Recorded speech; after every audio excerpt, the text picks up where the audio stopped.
Esta es la tercera sesión de esta edición del seminario Voces Verdes, creado con la intención de proveernos de espacios de encuentro donde podamos platicar sobre alternativas y maneras en las que la crisis climática nos afecta y en la que podemos ir reduciendo sus impactos. El día de hoy, 19 de junio, estamos hablando un poco de una perspectiva multidimensional acerca del cambio climático, impactos de la crisis ambiental, climática y de biodiversidad.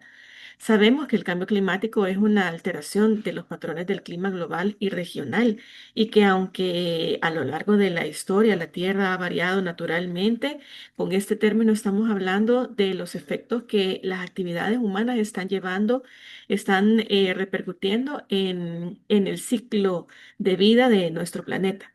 En ese marco, las sesiones de Voces Verdes pretenden explorar estas dimensiones de afectación, sus bases científicas, los ámbitos sociales y algunos otros puntos a tener en cuenta.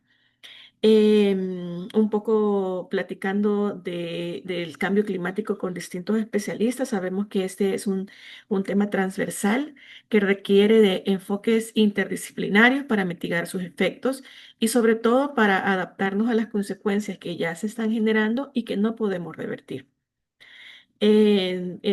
para ampliar un poco esta mirada, eso multidimensional del cambio climático, tenemos con nosotras y con nosotros a Miguel Jaenic del Vivero de Iniciativas Ciudadanas, que el Vivero es un proyecto colaborativo, abierto y orientado a promover, difundir y analizar iniciativas y procesos críticos con ánimo propositivo en todas las capas de la sociedad civil con especial incidencia en las transferencias al territorio, la ciudad y el espacio público. BIC, cartografía e iniciativas sociales que suponen otra manera de hacer las cosas, una mirada diferente, incorporando nuevos conceptos en innovación social y estudiando su aplicabilidad a proyectos y propuestas en distintos ámbitos de la ciudad, de las ciudades. La finalidad del vivero de iniciativas ciudadanas es generar vínculos actualizados con la sociedad, escuchando, estudiando y promoviendo rutas sobre situaciones concretas que permiten reunir la teoría y la práctica. Y desde El Salvador hemos vivenciado esta oportunidad que hemos tenido de hacer enlaces entre organizaciones e iniciativas ciudadanas que hacen innovación, puesto que fue Miguel y la iniciativa de VIC quienes acompañaron en 2022 una cartografía de iniciativas medioambientales que hicimos en conjunto con varias organizaciones a lo largo de todo el territorio y en el que pudimos identificar más de 300 iniciativas que estaban trabajando en ese momento en actividades medioambientales.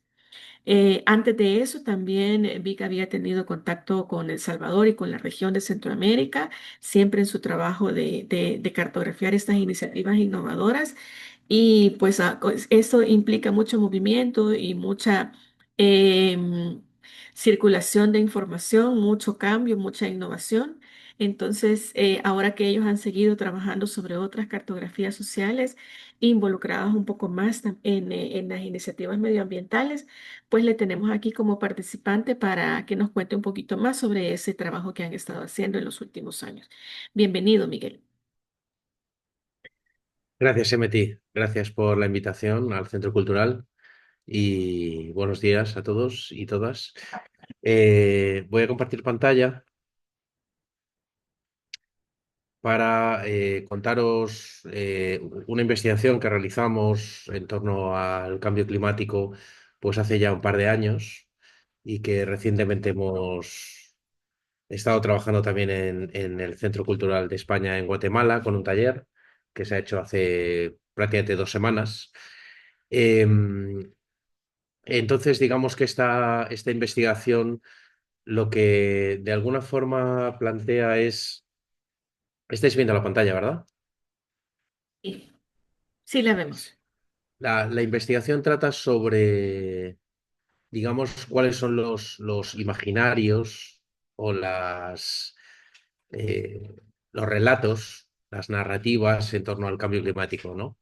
Eh, Porque, digamos, el cambio climático es un fenómeno, como decía Emeti, muy complejo, que tiene múltiples aristas y tiene muchas implicaciones. transforma políticas, transforma sociedades y tiene sus detractores y sus posicionamientos también en contra de ciertas cuestiones, ¿no? Hay posicionamientos escépticos, hay posicionamientos eh, negacionistas, por así decirlo, en diferentes capas.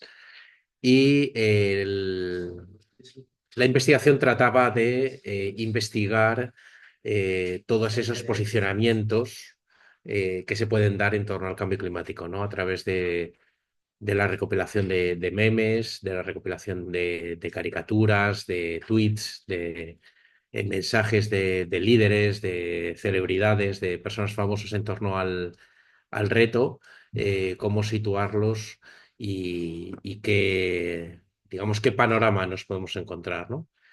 Em, para un poco gamificar la investigación y hacerla más amena y enganchar un poquito más con la gente, pues después de toda la literatura que revisamos y de todos esos memes que os decía, pues llegamos un poco a una propuesta de 17 ecotribus, que le llamamos, que son 17 tribus que representan los diferentes posicionamientos sociales en torno al cambio climático, ¿no? Y cómo cada uno de ellos pues tiene sus particularidades. Entonces yo quería empezar hoy con una encuesta, quería si podemos hacer una encuesta entre todos, que no creo que dure más de 10 minutos, y si queréis en 10 minutos comentamos los resultados, ¿vale? Os dejo aquí el QR de la encuesta y os voy a poner en el chat la,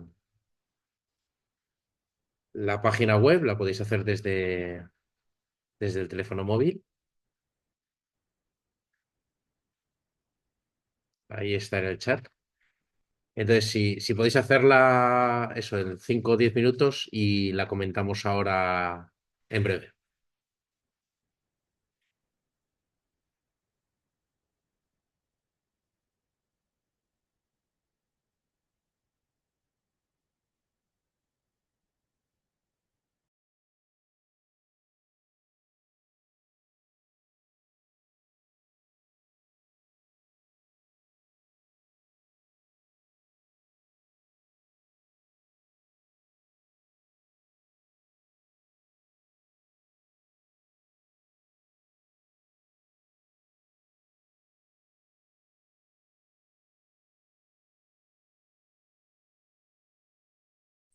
Vic, ¿podría mostrar el QR, por favor, de nuevo?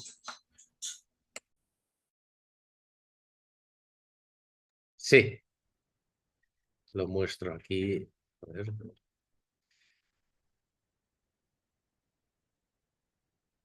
Ahí va. También lo tenéis en el chat. Hay que ser honesto, ¿eh? No políticamente correcto, sino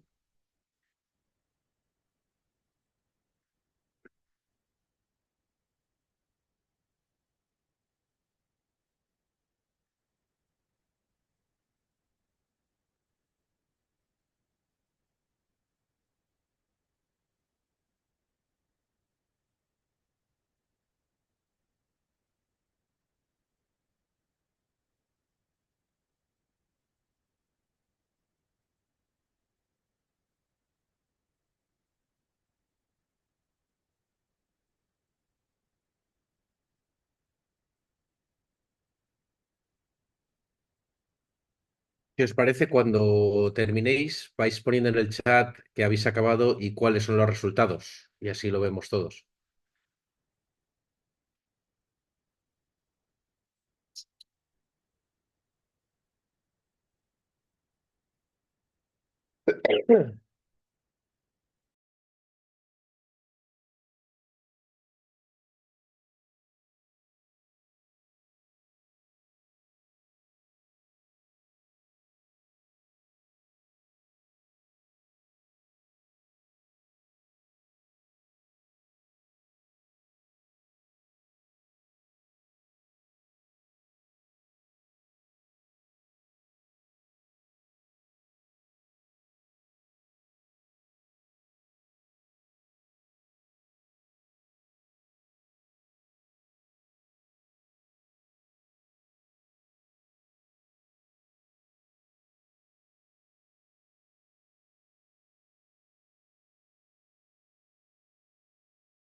Hola Miguel, Sí, aquí Leticia. Es que estoy haciendo la encuesta y claro, hay algunas opciones que me faltaría el de ninguno,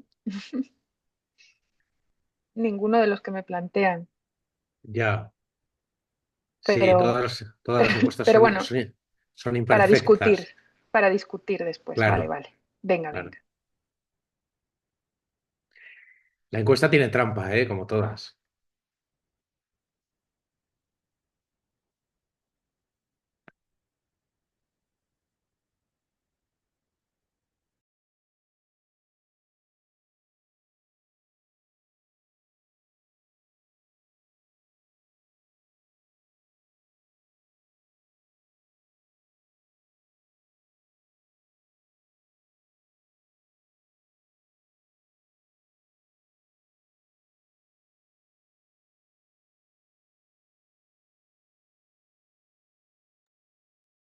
¿Hay alguien que tenga resultados ya?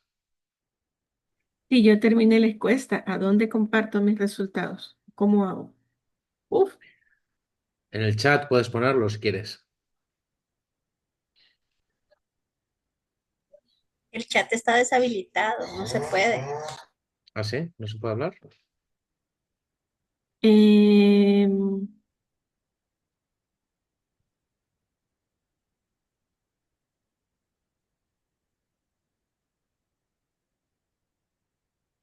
Si no lo comentáis en viva voz.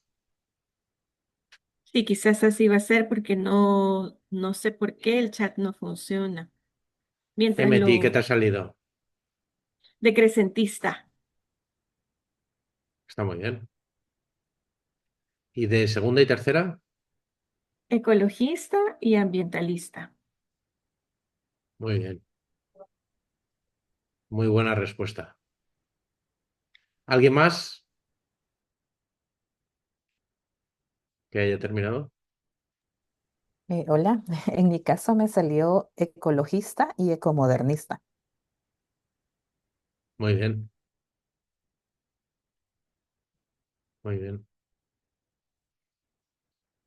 ¿Alguien más? En mi caso me salió una mezcla realmente, no sé, porque casi que todos me dieron el mismo porcentaje. ¿Y cuáles Entonces, son? ecoterrorista, ecologista, decrecentista, econihilista y ecocentrista. Madre mía, Sí, qué, qué no sé. ecléctico. Tienes que depurar ahí tus hábitos con respecto al cambio climático. ¿Alguien más?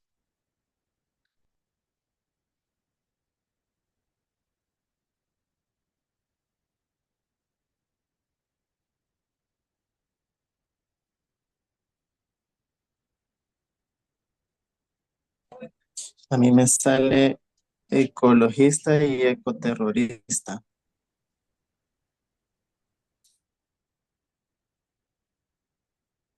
Bien, bien, bien. ¿Queda alguien?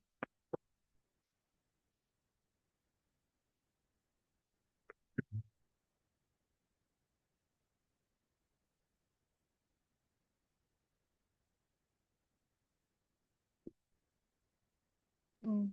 Hola, yo Leticia, aquí soy de todo, la verdad. Ecomodernista el 23%, ecologista el 13%, ecoterrorista el 13%, decrecentista 13%, ambientalista 13%. Está bien, está bien. ¿Alguien más?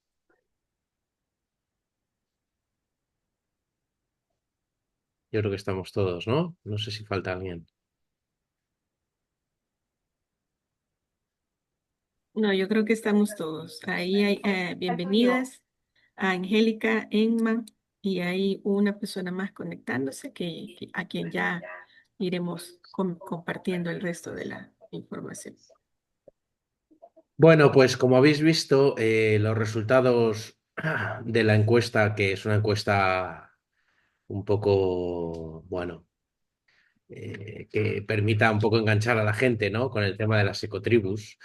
De hecho, hay información o hay preguntas que están muy relacionadas con los ámbitos locales, al menos en España, ¿no? Con declaraciones políticas de la Comunidad de Madrid o del presidente del gobierno de España, ¿no? Que quizá allí en Latinoamérica pues se ven un poco más lejanas. Hay también ciertos como activistas o escritores que a lo mejor no son muy conocidos, como Björn Lomborg, ¿no? Que a lo mejor no son tan conocidos. Pero bueno, lo importante es que a través de la encuesta y a través de los resultados, nosotros queríamos hablar de estas 17 ecotribus, ¿no? Que de alguna forma, lo poníamos aquí, son como una ecología de disposiciones climáticas, ¿no? Que representan perfiles arquetípicos de las distintas comunidades climáticas. Y tenemos estas 17 que son el adaptacionista, ¿no? Que dice que nos vamos a ir adaptando progresivamente al calentamiento global, como ya está pasando, por ejemplo, en las ciudades, que son islas de calor. Los ecoterroristas, ¿no? Que dicen que hay que poner acciones en marcha de denuncia extrema y radical, ¿no? Incluyendo la violencia para que las cosas cambien. Los conservacionistas, que se vinculan mucho con la protección de espacios naturales, con flora y fauna, los conspiranoicos, ¿no? Que piensan que se está fumigando la atmósfera o que se está cambiando el clima o modificando el clima mediante diferentes tecnologías, el decrecentista, que cree que hay que reducir la producción y el consumo hasta acoplarnos con una cierta capacidad regenerativa del planeta, el ecocentrista también, donde la naturaleza es el centro de todo y el ser humano no es un ser superior, sino que forma parte de todo el complejo natural. El ecofascista, que dice que no todos podemos vivir con el mismo ritmo de vida que lleva Occidente, somos muchos y el planeta es finito. Los ecofeministas, que postulan que los cuidados deben estar en el centro, tanto de las personas como de la naturaleza. Los ecologistas, ¿no? Que promueven un cambio de hábitos y en la industria, apostando por energías limpias, menor consumo, desarrollo sostenible. Ecomodernistas plantean que la creación de riqueza, es decir, la mayor riqueza de los países y de las comunidades, va a aumentar la conciencia de las personas y el cuidado por la naturaleza. Los econihilistas, que dicen que no es necesario hacer nada porque no se puede hacer nada, ya está todo perdido. Ambientalistas, que hay que proteger la fauna y la flora a través de parques y otras áreas protegidas. Los escépticos, que pues son escépticos con todo el tema del cambio climático, ¿no? Y que no saben cómo va a afectar en el futuro. Los antinatalistas, que plantean la extinción voluntaria y masiva del ser humano. Los negacionistas, que niegan el cambio climático, que no existen, que postulan que es un intervencionismo para regular la sociedad y para tener pérdida de libertad y un mayor poder político. Los retardistas, que son aquellas personas que hablan de que las futuras generaciones resolverán el problema, ¿no?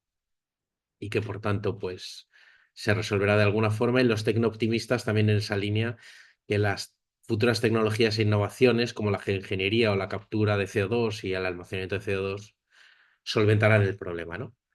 Bueno, estas 17 ecotribus, de alguna forma, a nuestro parecer, pues reunían un poco todas esas posturas o diferentes aspectos que la gente puede plantearse en torno al tema del cambio climático, ¿no?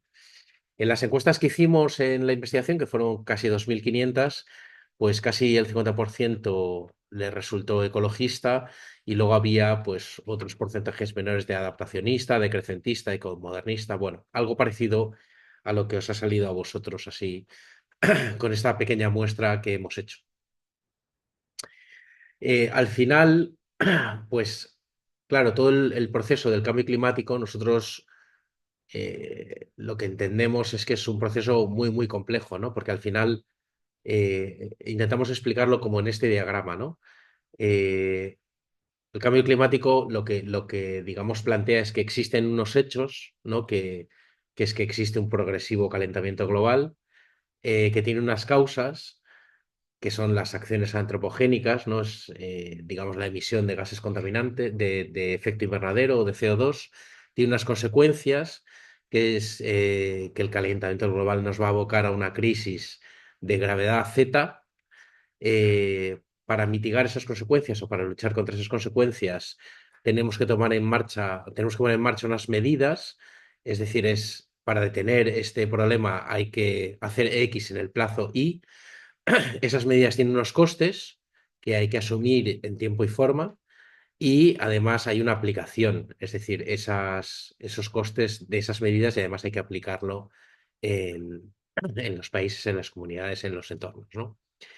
Em, los primeros pasos de esta escalera están vinculados a la ciencia, ¿no? La ciencia, digamos, es la que descubrió que de alguna forma estaba existiendo un calentamiento global progresivo y que cada vez las temperaturas medias de la Tierra iban aumentando, ¿no?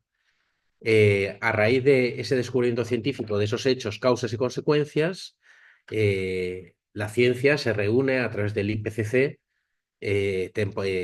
periódicamente y, digamos, emite una serie de una serie de informes científicos que tienen un resumen, digamos, de carácter político que se lo facilita a los políticos. Y entonces, en esta escalera, el escalón de las medidas entra dentro del ámbito político, ¿no? Es decir, los científicos avisan a los políticos que estamos aquí y hay que tomar una serie de medidas, ¿no? Los políticos tienen que implementar esas medidas y tiene unos costes y eso se asume desde la economía. Y finalmente hay una aplicación en toda la sociedad, en los hábitos de consumo, en los estilos de vida, que tiene que ver con la cultura o con la sociedad, ¿no? Entonces, aunque el problema es muy complejo y está muy ramificado y, digamos, está muy imbricado, nosotros sí que entendíamos que existe esta escalera, ¿no? Que tiene un argumentario y que de alguna forma tiene una base científica y luego llega a la política, a la economía y finalmente a la sociedad o a la cultura, ¿no? Y, digamos, el posicionamiento de cada uno de nosotros en base a esa escalera es el que determina de alguna forma nuestra ecotribu, ¿no? Lo que pasa es que también es muy complejo porque, por ejemplo, veis ahí todos los que bajan abajo, los negacionistas, pueden ser en todas esas ramas. Es decir, existen negacionistas del hecho de que exista un calentamiento global, existen negacionistas de que sí existe un calentamiento global, pero no tiene un origen antropogénico, o las consecuencias, o las medidas, o los costes, o la aplicación. O sea que existen al menos 7 u 8 dimensiones de negacionistas en función de qué es lo que están negando, de cuáles de esos pasos están negando, porque yo puedo creer en todo, pero al final digo, no me interesa hacer nada y de alguna forma estoy negando en el último estadio que sería la aplicación, ¿no? Igualmente, los escépticos, ese escepticismo puede ocurrir en el ámbito científico, político, económico o cultural. O los afirmacionistas, digamos, las personas que creen que existe este reto global y que hay que tomar medidas, pues también pueden estar vinculados a cada uno de los escalones de la escalera o de estos ámbitos, ¿no? Entonces, de alguna forma, pues la investigación que planteábamos era en estas 4 dimensiones: científica, política, económica y cultural. En la ciencia, digamos que como todos sabéis, pues la ciencia fue la que descubrió que el calentamiento global, que principalmente se llamaba calentamiento global, ahora se llama cambio climático, pues estaba subiendo progresivamente. Este calentamiento, pues se ha vinculado principalmente a la concentración de CO2. Se llevan haciendo pues, casi 70 años mediciones de CO2, principalmente. Bueno, esta es la estación de referencia, que es la estación de Mauna Loa en Hawái, que va midiendo las concentraciones de CO2 en partículas por millón, y hemos pasado de 315 a 425, que estamos ahora en la actualidad, y sigue subiendo, veis ahí la gráfica. También miden otras cuestiones como la acidificación de los océanos, ¿no? El pH, que cada vez va siendo menor. Estos son datos objetivos científicos que se publican y se recogen en los informes, ¿no? Ese CO2 que, digamos, está aumentando en la atmósfera durante los últimos años, pues tiene que ver con la producción o la quema de combustibles fósiles, ¿no? Que ha tenido un pico, pues, desde los años 50. Ahí veis la producción de petróleo, ¿no? Eh, pero claro, como veis, la ciencia también ha ido cambiando su retórica. Al principio se llamaba calentamiento global, ahora se llama cambio climático, porque no todo es un calentamiento, Olvidé porque mi, Tiene unos fríos, Andrea. Mi cachuchita. ¿Sí? No sé si hay alguna pregunta. No, creo que se le activó por error el Ah, micrófono. bueno, como os decía, la ciencia también ha ido cambiando su retórica y, digamos, ahora se habla de cambio climático porque todos los fenómenos de alguna forma están entrelazados, ¿no? Em, digamos que la ciencia también, en su esfuerzo por alertar a la clase política y a la sociedad en general de lo importante que era tomar acción en cambio climático, muchas veces quizá ha pecado de alarmista, también porque, bueno, la ciencia también necesita financiación y necesita, digamos, poner en la agenda una serie de temáticas. Y eso ha generado que ese alarmismo también haya generado reacciones, ¿no? Por parte de personas que piensan que los mensajes que se dan muchas veces son excesivos, ¿no? Aquí veis algunos tweets que hemos recogido como los niveles del mar o, por ejemplo, el agujero de la capa de ozono, que fue una gran crisis que hubo hace unos años y que parece que ya está casi recuperado. Em, pero sea como fuere, la ciencia, como os decía, pues intenta incidir en la política a través de los informes que se hacen y la política se reúne normalmente cada año en las COPs, en la Conference of the Parties, e intentan tomar medidas consensuadas sobre la implementación de medidas en la economía o en las políticas públicas para mitigar o reducir las emisiones y adaptarse al cambio climático. Aquí veis cómo en este gráfico, si no existiese ningún tipo de intervención política, pues nos acercaríamos a los 4,8 grados para 2100. El protocolo de París, que es uno de los últimos más importantes, nos alertaba del grado y medio o 2 grados. Y ahora mismo con las políticas actuales estamos en torno a 2,5 o 2,9 grados para 2100. O sea que con las políticas actuales sería insuficiente el llegar a los objetivos que han planteado los científicos de cara al año 2100. La verdad es que sí que ha habido un esfuerzo a nivel político por tomar cartas en el asunto, desde pues, el protocolo de Kioto, ¿no? Bueno, y mucho antes, las conferencias del clima, el Acuerdo de Copenhague, el Acuerdo de París de 2015.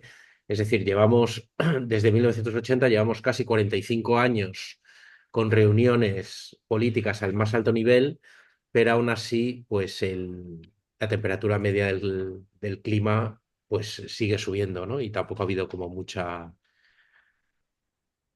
cambio. De nuevo, pues esta hiperexposición política en torno al cambio climático y quizá la no recogida de resultados como muy reales o rápidos ha hecho también que se generen como todas estas narrativas o idearios pues negacionistas o escépticos o conspiranoicos, ¿no?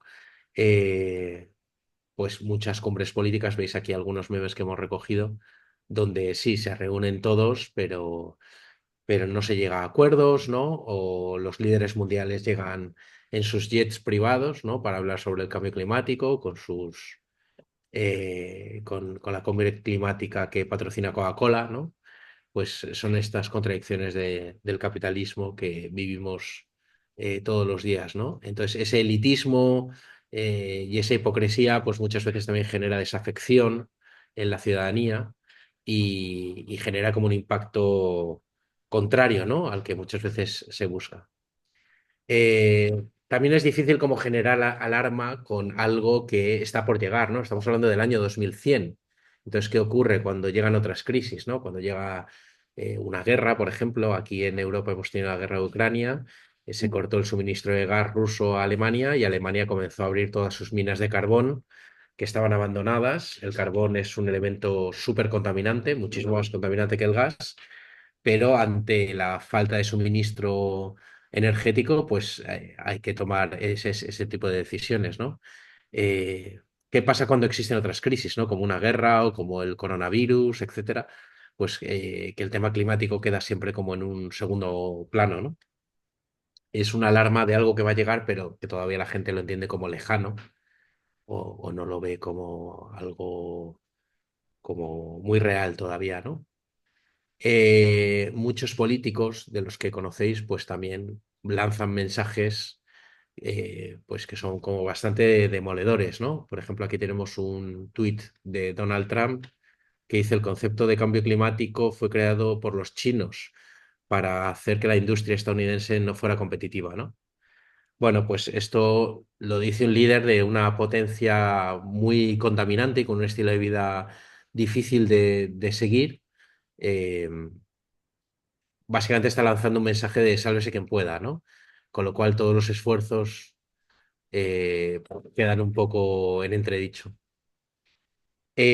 Los políticos en sus compromisos, digamos, tienen que tomar decisiones económicas, que al final es una de las cuestiones más importantes en la sociedad, y digamos, pues ahí quién está dispuesto a perder competitividad o puestos de trabajo o riqueza, eh, sacrificando modos de producción o industrias, digamos, estratégicas, ¿no? Por el tema del cambio climático, ¿no? Aquí veis cómo los últimos años las emisiones de CO2 por país, ¿no? Ahora mismo China es el mayor productor, por el doble que Estados Unidos. China ha tenido crecimientos del 12, el 15% durante los últimos años, a base de un gran consumo energético y un gran desarrollo de su industria y muchísima minería de carbón, petróleo, gas. La India, veis ahí que está creciendo muy rápidamente, mientras que Europa, bueno, pues se mantiene, ¿no? Es importante también no solo hablar de países, sino per cápita, porque digamos, aunque China es el mayor productor, veis ahí que per cápita está en una zona intermedia, con 7,1 toneladas de emisiones de CO2 por persona. En cambio, Estados Unidos, que era el segundo, pues aparece como el cuarto, ¿no? Con el doble que los chinos. Es decir, un estadounidense emite el doble de CO2 que un chino. Los primeros países que Perdón, son... Miguel, no Sí. alcanzo a mirar cuáles son los países que están en los primeros lugares de esta tabla. Los primeros son los países del Golfo Pérsico, con 20 toneladas por persona. Estamos hablando de Bahrein, Omán, Kuwait, Qatar y Emiratos Árabes Unidos. Son los países con mayor emisión per cápita. Luego siguen los canadienses, Arabia Saudí, Estados Unidos, Australia, Rusia, Corea del Sur, Kazajstán, Taiwán, Japón, Alemania, Polonia, Sudáfrica, China y luego, bueno, van allí en la parte intermedia, pues bastantes países europeos, eh, México, en fin. Como veis, Sudamérica, por ejemplo, pues estaría en la parte baja con 2,1 toneladas por persona, ¿no? Entonces, como veis, el país que más emite es China, pero tiene una población muy fuerte, pero está en la parte intermedia a nivel per cápita. Son los países del Golfo Pérsico, Canadá y Estados Unidos, los mayores contaminantes per cápita ahora mismo, ¿no? Estos son datos de 2021.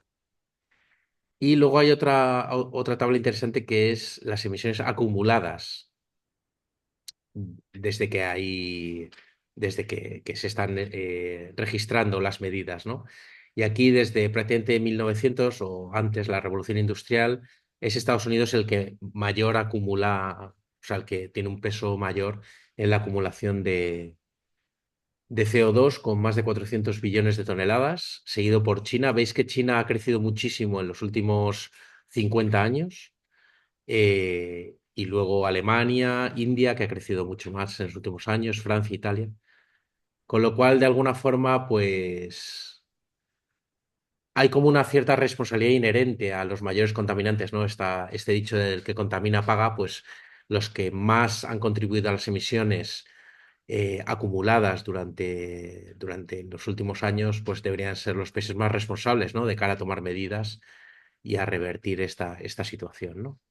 Bueno, también cuáles son las industrias más contaminantes, porque no es una situación fácil: el transporte, la electricidad, la agricultura, la aviación, la construcción, ¿vale? Son industrias muy contaminantes y de alguna forma, pues la industria también se ha tomado esto a su manera, ¿no? Hay mucho greenwashing, ¿no? Hay muchas campañas en las que se desvía la atención, se hacen pequeñas campañas para, digamos, que la economía sea más verde, aunque realmente los procesos industriales no hayan cambiado tanto, ¿no? O cambien muy lentamente.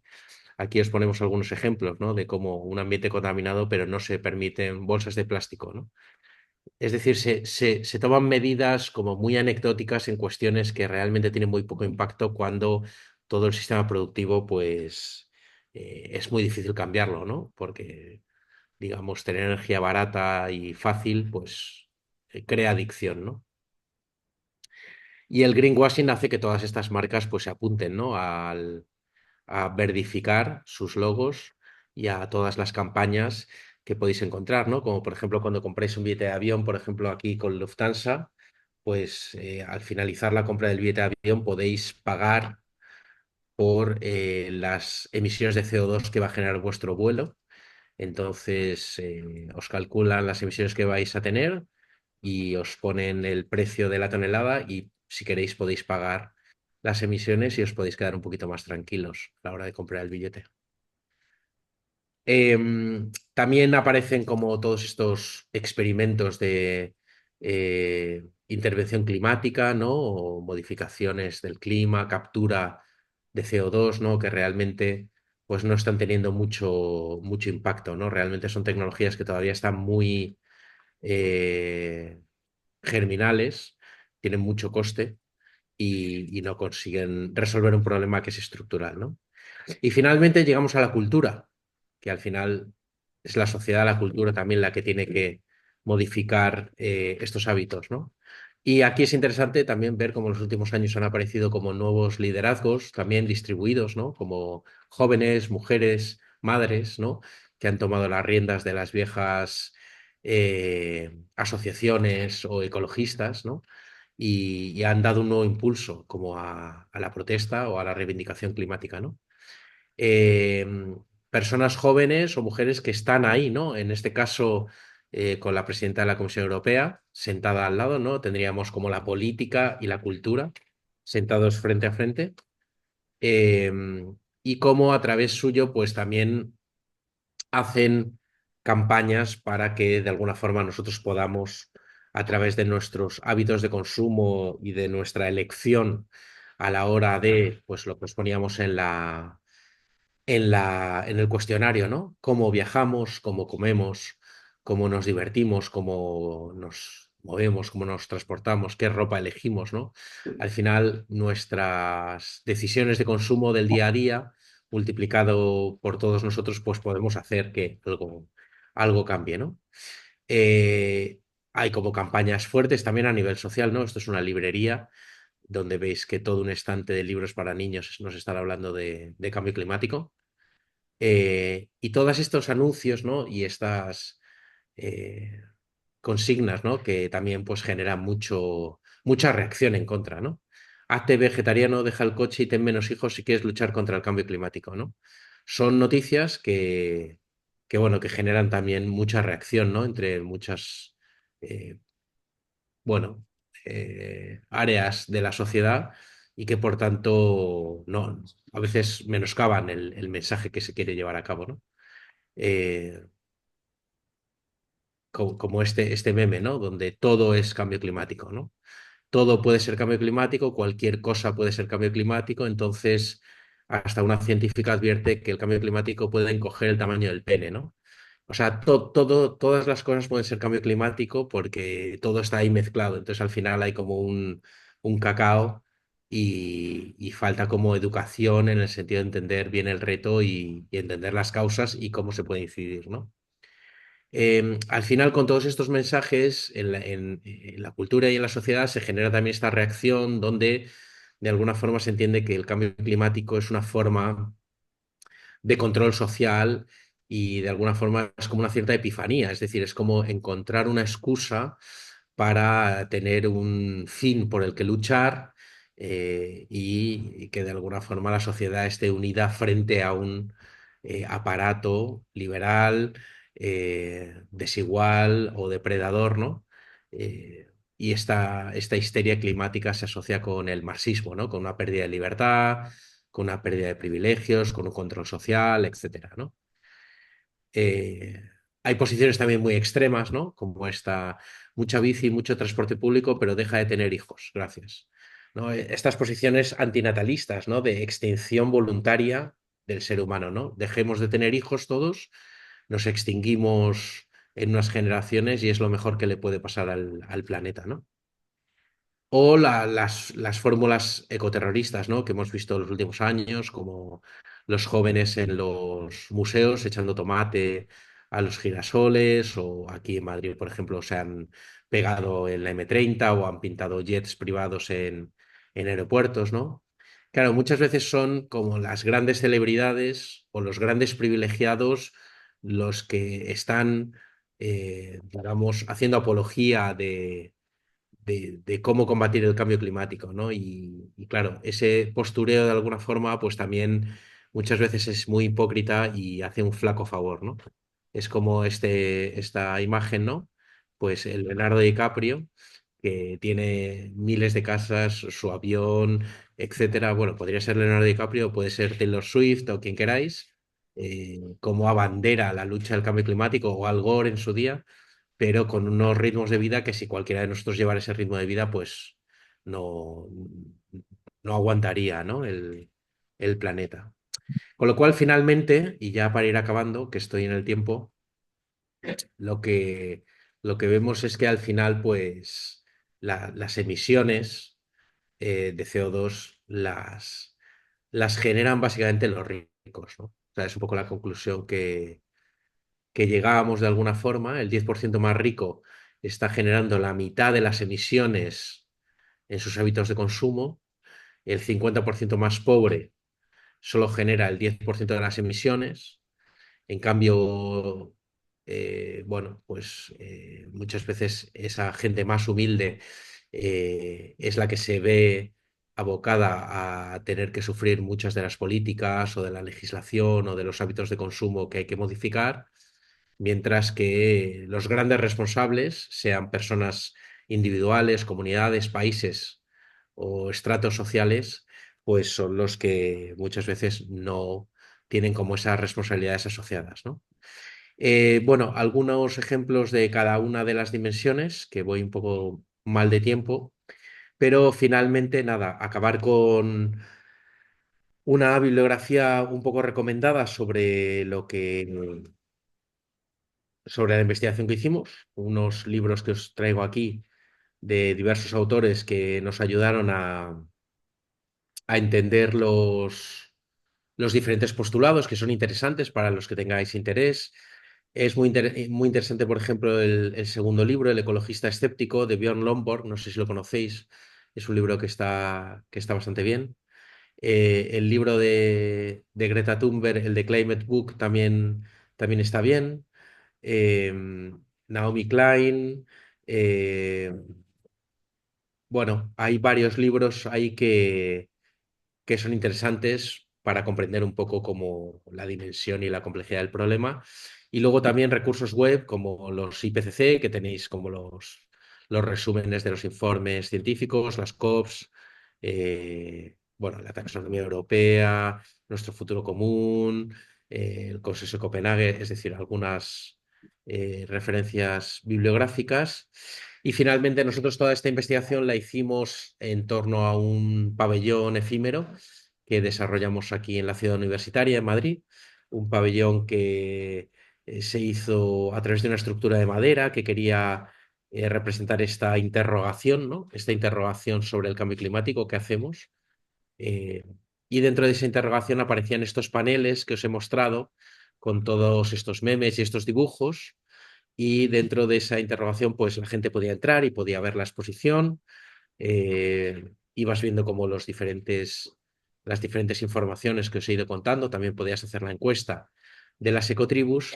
Y también invitamos a una serie de profesionales, activistas, divulgadores, profesores, académicos, durante 2 jornadas donde estuvimos hablando del cambio climático, también desde diferentes posiciones. Teníamos a activistas ecoterroristas como Futuro Vegetal, Fridays for Future, las Madres por el Clima, bueno, muchas personas como interesantes dentro del panorama nacional.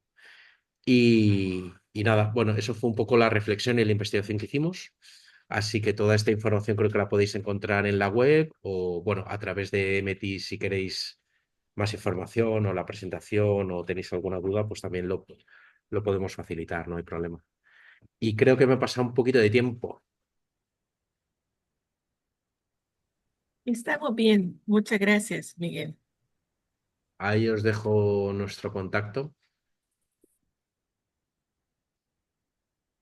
Y no sé si tenéis alguna pregunta, alguna inquietud. Bueno, pues muchas gracias porque en términos de cuáles acciones necesitamos plantearnos para reducir los impactos de la crisis climática, no tenemos una respuesta. No hay una sola manera de afrontarlo y mientras, hola, y mientras más podamos discutirlo, dialogarlo, cuestionarnos estas posibles acciones, más cerca estamos un poco de encontrar cuál es la alternativa que funciona para nosotras y nosotros. Sobre todo porque considero que en el movimiento ecologista a nivel global tiene una mirada diferente desde aquí, desde el sur, desde nuestras propias problemáticas y nuestras propias luchas, nuestros territorios, nuestras tradiciones, etcétera. Entonces, que también con esa otra perspectiva podemos seguir sumando y cuestionando estas, estos patrones, estas propuestas de acción. Yo todavía querría profundizar un poquito más, Miguel, sobre cómo fue que llegaron a establecer estos perfiles, estos 17 ecotribus, cómo fueron configurando esos conceptos y agrupándolos en cuanto a teorías. Debe haber sido un proceso dificilísimo y larguísimo, una metodología así muy exacta y cómo fue que ustedes hicieron ese proceso. Pues, o sea, la verdad es que fue a través de la lectura de toda esa literatura y de la captura un poco de todos esos mensajes en redes sociales donde fuimos un poco clasificando las diferentes posturas, ¿no? Y la verdad es que algunos de ellos eran complicados, por ejemplo, todas digamos, las posturas negacionistas, ¿no? Porque los negacionistas al final es difícil clasificarlos porque la negación del cambio climático puede ser en muchos aspectos muy diferentes, ¿no? Es decir, es lo que os decía como en la escalera. Eh, digamos, hay científicos que piensan que no existe un calentamiento global. O sea, ya niegan la mayor y dicen que son variaciones climáticas habituales y que como hemos tenido glaciaciones, pues ahora estamos en periodos interglaciales donde la temperatura es mayor, ¿no? Hay otros que dicen que sí, hay un calentamiento global, pero que se debe a mayor actividad solar, ¿no? Y que esas actividades solares ocurren cada X años y durante cada X años y que estamos sufriendo. Entonces, es muy loco todos los mensajes que te puedes encontrar, ¿no? Es verdad que, claro, hay gente para todo. Ahí tenemos hasta terraplanistas, ¿no? Pero todos esos diferentes mensajes hacen que, por ejemplo, los negacionistas ataquen en muchos estadios diferentes, ¿no? Hay algunos que dicen que sí a todo, que sí, que todo lo que dicen los científicos está bien, pero que no, que luego la política no tiene que hacer nada, o que la economía no tiene que hacer nada. Lo principal es que la economía funcione y se creen puestos de trabajo, ¿no? Con lo cual, los negacionistas, los escépticos, pues tienen posturas como más complejas según el punto de negación en el que se encuentren. En el resto son a veces como matices más, eh, bueno, más pequeños, ¿no? O mínimos. Es verdad que muchos de ellos son como muy intuitivos, ¿no? Por ejemplo, en los tecnooptimistas hay mucha literatura, ¿no? O muchas profecías en los que se defiende que ya está habiendo un cambio en los modelos, por ejemplo, energéticos, a través de la innovación tecnológica, que las energías alternativas cada vez son más baratas, son más fáciles de hacer, cada vez hay una mayor producción, entonces que de aquí a 50 años pues la tecnología nos va a poder permitir llegar a revertir las emisiones de CO2, ¿no? Siempre hay una postura como, digamos, de salvación tecnológica, ¿no? Prácticamente en todo. Y ahora con la inteligencia artificial, pues más todavía, ¿no? Eh, Nosotros en las conversaciones que tuvimos con los expertos, muchos de ellos nos decían que la ecotribu que más miedo les daba era la retardista, ¿no? Que es como, bueno, sí, todo esto está bien, todo esto lo compro, pero ya lo iremos haciendo, ¿no? O ya lo irán haciendo nuestros hijos, nuestros nietos, ¿no? Porque al final es una postura como bastante cómoda, bastante neutral, ¿no? No niegas nada, te parece todo bien, pero simplemente vas retrasando. Y ese retraso genera lo que los jóvenes han llamado el colonialismo etario, ¿no? El colonialismo etario significa que hay generaciones que viven por encima de sus posibilidades y, digamos, hipotecan a la siguiente generación, ¿no? Es decir, va a haber generaciones en el futuro que a lo mejor no van a poder vivir como las generaciones anteriores por cuestiones de renta o por cuestiones de calidad del aire o por cuestiones de calor o por otras cuestiones, ¿no? Entonces, esos jóvenes se quejan de que las generaciones actuales están colonizando las futuras generaciones porque están sobrepasando los límites y ellos van a sufrir las consecuencias y le llaman colonialismo etario, ¿no? Bueno, también forma parte de la lucha intergeneracional clásica y natural entre generaciones, pero bueno, de alguna forma, pues las ecotribus no dejan de ser una caricatura, algo para un poco provocar al espectador y para generar un debate, ¿no? En torno a ello. Y yo creo que lo que me ha parecido más interesante de hacer este test de las ecotribus es ponerme en primera persona con respecto a mis propios activismos, cuáles son, bueno, mucho que discutir, pero cuáles son mis propios comportamientos y mis propias iniciativas frente al cambio climático. Habría un momento, quizás unos 5 minutitos, si alguien quiere hacer un comentario, una intervención o una pregunta directamente para Miguel.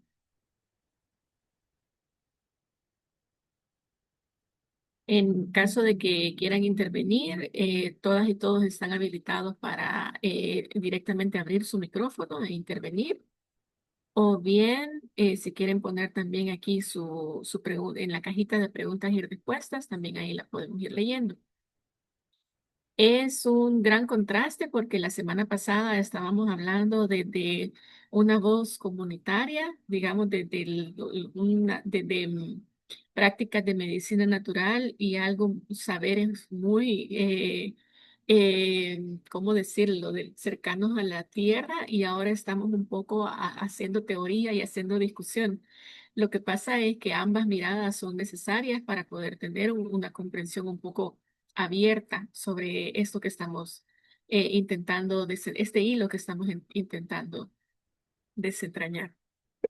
Es verdad que hay un tema en la encuesta y es que es muy eurocéntrica, ¿no? Que es lo que os decía. O sea, el contexto en el que está formulada es muy local. Entonces, en el taller de Guatemala, precisamente lo que hemos pedido a los asistentes es que a través de la recopilación de mensajes de políticos y de celebridades guatemaltecas, perdona, a través de políticos guatemaltecos y de deportistas o celebridades, pues pudiéramos establecer cuáles son esos imaginarios y esos relatos locales y qué posiciones tendrían y quizás si las encuestas podrían ser más cercanas, ¿no? Sí, estoy de acuerdo y Joana quería intervenir. Sí, gracias. Creo que iba como en la dirección que ahorita estaba dando respuesta, porque me causa mucha curiosidad saber cuál fue el feedback, la retroalimentación que dieron las personas que participaron ya una vez ustedes empezaron a hacer los eventos. ¿Qué escucharon de ellas sobre, en el momento en que ellas mismas estaban analizando sobre sus propias perspectivas, sus propias acciones y cómo mejorar también? Digamos, yo sé que soy cierto perfil Ahora, ¿qué hago, verdad? ¿Cómo se le puede dar una continuidad a esta acción que ya mueve el piso a las personas? ¿Cómo no dejarlas ahí, sino que seguirlas acompañando? Pues es que realmente es una situación como muy paradójica, ¿no? Porque en el taller que realizamos en Guatemala, la gente que asistió al taller, pues tenía un perfil muy determinado, ¿no? Que supongo que será como el perfil de los que estamos hoy aquí. Y era un perfil que era muy similar, ¿no? Y que realmente, pues, yo entiendo que tienen un cierto grado de formación, tienen un grado de sensibilidad, tienen un nivel de renta, ¿no? Particular. Ellos mismos decían al guatemalteco medio, todo esto le da igual, ¿no? No piensa en esto. Está trabajando 12 horas al día y quiere irse a su casa y descansar y no es algo que se hable en la sociedad, ¿no? No es algo que preocupe tanto. Eh, Luego, por otra parte, la situación también es diferente, ¿no? Yo lo que les pedí es eso, que hicieran como un mapeo de declaraciones y de mensajes de personalidades locales acerca del cambio climático y cómo poder vincularlos a una ecotribu y a una dimensión, ¿no? Científica, política, económica, social. Realmente ahí teníamos como toda la parte activista que, que están un poco ahí, como siempre, en la cuerda floja, ¿no? Activismos indígenas, activismos del territorio, pues lo que estábamos hablando antes, ¿no? Con MT, temas de minería, bueno, algo que vivimos en El Salvador con Tunantal, ¿no? Incluso que a veces están en riesgo, ¿no? Preparamos el pescado, los camarones fritos, ¿verdad? Y cuando ya se da el tiempo Perdón, de Eva, creo que se le ha ya se abierto el amortigua micrófono. Voy a todo su cerrarlo. valor. Y bueno, Ahí está. Entonces, estos activistas, pues muchas veces hasta están en un poco en riesgo, ¿no? Por así decirlo. Eh, a nivel político, no hay como muchas declaraciones, es verdad que encontramos algunas, pero quizá un poco el contexto es diferente, ¿no? Yo creo que por eso lo que interesaba en el taller, que me pareció como un poco el reto, es, por ejemplo, si lo hiciéramos en El Salvador, ¿no? ¿Cómo podemos mapear y registrar declaraciones sobre el cambio climático en la sociedad salvadoreña, ¿no? Políticos, deportistas, artistas, celebridades, líderes comunitarios, indígenas, etcétera? Entonces nosotros recogemos todos esos mensajes y somos capaces de vincularlos con diferentes posiciones o incluso podríamos hacer la encuesta. Yo creo que si hiciéramos una encuesta ad hoc sobre mensajes salvadoreños de referencia, pues, pues sería como muy diferente, ¿no? Hay una pregunta, por ejemplo, que se hacía en la encuesta que era pues algo que fue como muy sintomático, ¿no? Fue aquí hace, no sé, 2, 3 años hubo un ministro de consumo que, bueno, sacó una recomendación que es que había que reducir el consumo de carne, ¿no? Había que reducir el consumo de carne roja a 1 o 2 veces por semana porque el consumo de carne era muy alto y la producción de carne extensiva pues tenía muchas externalidades negativas en el campo, en las emisiones, etc. ¿No? Entonces hubo muchísima polémica, hubo muchísima reacción en la sociedad, entre el sector cárnico, entre los consumidores, hasta que le preguntaron pues en una rueda de prensa al presidente del gobierno qué opinaba, ¿no? De lo que había dicho el ministro. Y entonces el presidente del gobierno, que es un tipo en teoría de izquierdas, ¿no? Del Partido Socialista, pues dijo, a mí, donde esté un buen chuletón al punto, que se quite todo lo demás, ¿no? Entonces fue una declaración como increíble, ¿no? Y por eso la recogemos ahí. Entonces es una declaración pues que la gente alucinó, primero como por la falta de apoyo quizá, ¿no? A la recomendación del ministro, que era una recomendación bastante, no sé, como obvia y de sentido común, y no sé, salió por ahí, ¿no? Entonces yo creo que si somos capaces como de captar esos mensajes y esos idearios y esas posiciones o esos relatos en el ámbito salvadoreño con personas que tienen responsabilidades y somos capaces de vincularlos a diferentes posicionamientos, tribus y estrategias, quizá la gente entiende mejor dónde estamos, qué es lo que nos están recomendando, qué es lo que nos dicen y qué es lo que hacen, qué es lo que ocurre, ¿no? Al final es intentar entender dentro de toda esta problemática que es muy compleja, pues intentar entender las diferentes opciones o cómo nos posicionamos, ¿no? Frente a lo que nuestros políticos o nuestra industria nos exige o nos invita a hacer.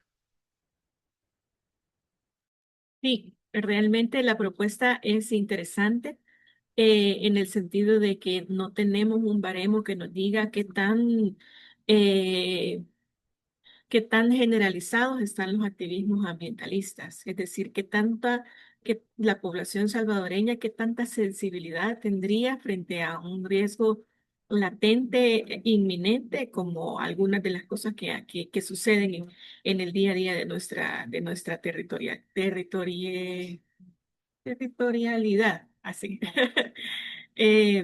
Sí, y bueno, qué interesante saber este primer punto de partida, que sería un mapeo de opiniones, de posiciones públicas acerca del tema. Sí, muchas gracias entonces, Miguel. Eso es un punto de debate interesante y un punto de partida muy necesario, muy ameno. Ahora vamos a dar paso a la siguiente intervención, que está a cargo de Joana Segovia, y que con esta sección estamos haciendo un enlace entre el tema de hoy de cambio climático y el tema de la próxima semana, que hablaremos sobre el recurso, contaminación, biodiversidad y crisis planetaria. Un poco la investigación de lo que nos va a presentar Joana hace ese enlace y nos devuelve un poco a los términos de nuestros recursos, cómo el cambio climático está haciendo impacto en esos recursos naturales que están a nuestro alrededor. Y bueno, Joana es parte del Centro de Investigaciones Marinas y Limnológicas, CIMARIL, que es parte de la Universidad Francisco Gavidia, que se dedica a generar y comunicar conocimiento científico sobre biodiversidad, procesos y recursos acuáticos marinos y continentales, principalmente para promover el pensamiento crítico y la enseñanza de calidad. Joana Segovia es maestra en ciencias de la biología y es ecóloga marina, con estudios de posgrado en pedagogía, comunicación de la ciencia y ciencias del mar. Es investigadora con amplios aportes en el descubrimiento de especies extintas en El Salvador, de especies extintas como el coral negro y de microplásticos dispuestos para el consumo humano a través de su difusión en especies marinas de nuestra región. También es parte de la comisión directiva de la Asociación Latinoamericana de Investigadores de las Ciencias del Mar. Forma parte de la red de editoriales académicas y científicas del Salvador y es coordinadora de proyectos ante el mar, UICN, AECID, PNUD, entre otros. Y para nosotras es un gusto contar con usted entre nuestras invitadas, Joana, y por supuesto que estamos muy atentas a las investigaciones que hacen tanto con Cimaril como con el resto de redes con las que trabajan. Bienvenida. Muchas gracias. Gracias por este espacio. Los espacios para compartir ciencia, conocimiento, ideas y además discutirlas son sumamente valiosos. Voy a compartirles la presentación y conversarles sobre lo que hacemos aquí en el Centro de Investigación Marina y Limnológica, justamente como nos compartían de la Universidad Francisco Gavidia. A mí me gusta nombrar esta presentación como un mar de ideas, porque realmente los centros de investigación están llamados justamente a eso, a investigar, generar conocimiento y compartirlo. Compartirlo tanto a la sociedad para tener un pensamiento crítico como a los tomadores de decisión, porque justamente estas decisiones deben de ser tomadas con base a ciencia, ¿verdad? Con base a datos, evidencias, información. que es la mejor decisión en la que es el mejor contenido con el que se puede basar una decisión.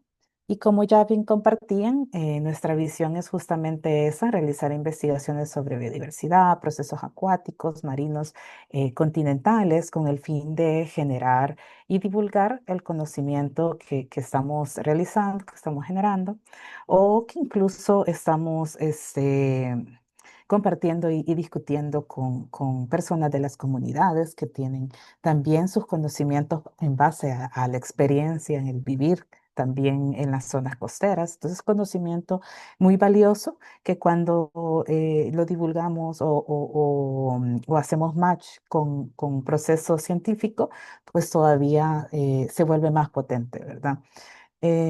Luego también trabajamos en participar y en apoyar con el conocimiento generado en la elaboración de políticas, instrumentos políticos, todo esto enfocado a que se procure realizarse o desarrollarse una forma de uso sostenible y que abarque sobre todo los recursos acuáticos, marinos y continentales, que es nuestra fortaleza.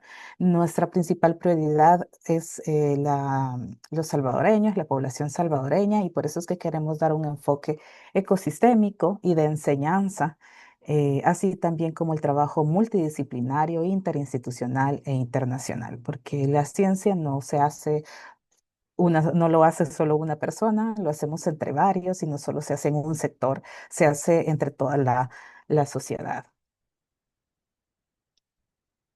Lo hacemos a través de investigación, innovación y sostenibilidad, teniendo un fuerte línea, digamos, dentro de lo que es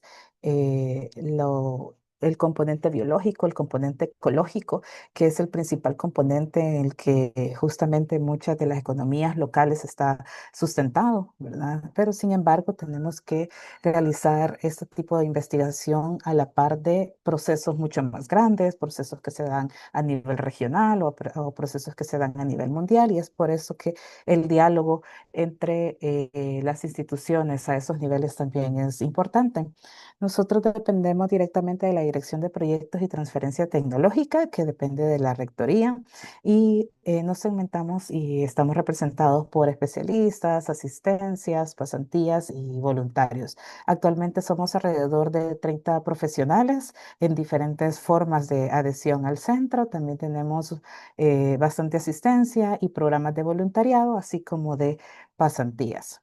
Nuestras principales áreas de enfoque es, como ya bien lo mencionaba, la biodiversidad y ecología es uno de los más fuertes, pero también trabajamos en oceanografía, limnología, calidad ambiental y contaminación marina. Em, Damos también servicios profesionales de asesoría científica a instituciones que lo necesitan, ya sea instituciones gubernamentales o también la empresa privada. Trabajamos con alianzas también internacionales y el tema de gestión de riesgos y cambio climático. Y en los últimos años, la línea de educación ambiental ha sido transformada a lo que es la cultura oceánica. ¿Esto por qué? Queremos ir más allá de lo que podría dar, digamos, la educación ambiental. Sabemos que en temas de el océano se encuentra muy conectado con aspectos espirituales, con aspectos culturales, que va más allá de solo desarrollar un tipo de educación de por qué es importante, más bien qué representa para la población el océano, qué representa el océano para mí. Entonces, profundizar todavía más esto hace que el desarrollo de empatía del ser humano vaya más allá en el cuidado del mismo, ¿verdad? Entonces, de hecho, la evolución humana se dio en base a la empatía. Entonces, justamente tomar esta dirección para una transformación social es importante y por eso es que estamos trabajando bajo esta línea. Tenemos diversos proyectos, algunos de ellos sí tocan temáticas de cambio climático. Sin embargo, como ya lo estábamos discutiendo con la presentación anterior de Miguel, hay muchas cosas que podrían ser cambio climático. De hecho, una línea transversal, que tenemos problemas generados de manera antrópica, pero que también se ven todavía más profundizados por temas de vulnerabilidad al cambio climático, ¿verdad? Entonces, casi todo tiene ese eje transversal en los estudios que nosotros realizamos. Uno de los proyectos pioneros del centro fue justamente un programa de monitoreo de arrecifes y litorales rocosos. Se inició trabajando con litorales rocosos y con el área intermareal de estos arrecifes. Y poco a poco se ha ido profundizando y ampliando nuestra zona de investigación a zonas submareales y a zonas mesofóticas. Las zonas submareales son aquellas donde los procesos ya no se relacionan tanto a la dinámica de oleaje, más o menos alrededor de áreas que tienen una profundidad de 10 metros.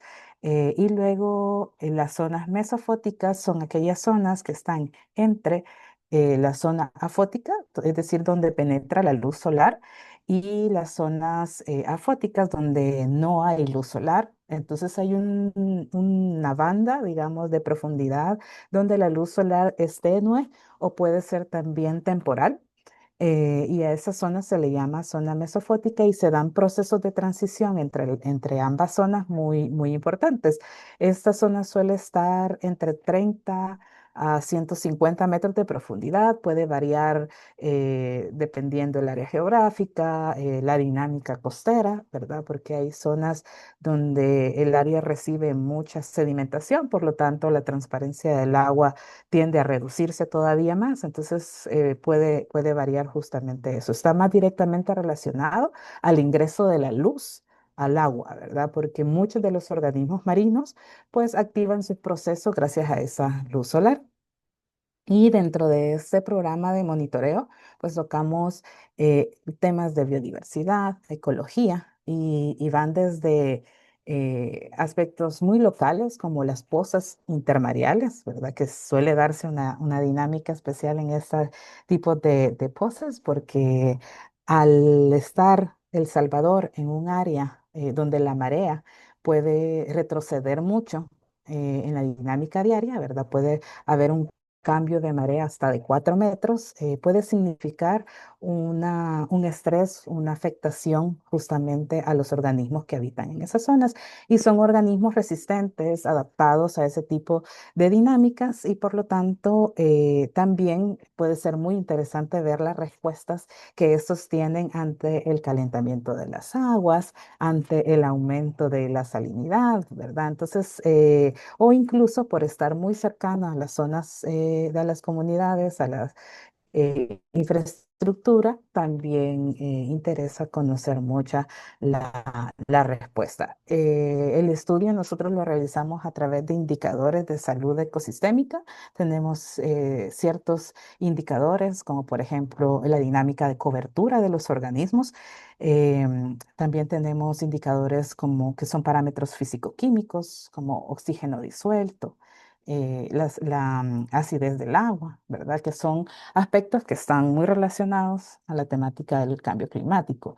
Y también estas metodologías y estos indicadores están relacionados a qué tipo de hábitat dentro de los arrecifes nos estamos refiriendo, porque como ya les mencionaba, no es lo mismo un litoral rocoso a un arrecife intermareal con presencia de corales, a un arrecife de coral, ¿verdad? O un arrecife rocoso. Entonces, en el tiempo hemos trabajado el poder ajustar todavía mejor la información que estamos extrayendo de ese tipo de ecosistemas.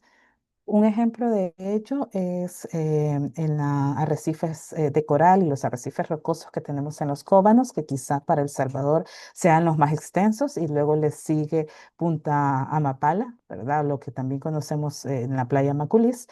Em, y se diferencia una de otra porque justamente en los Cóbanos nosotros tenemos una pequeña sección de arrecife de coral y el resto de arrecife con comunidades coralinas y arrecifes rocosos.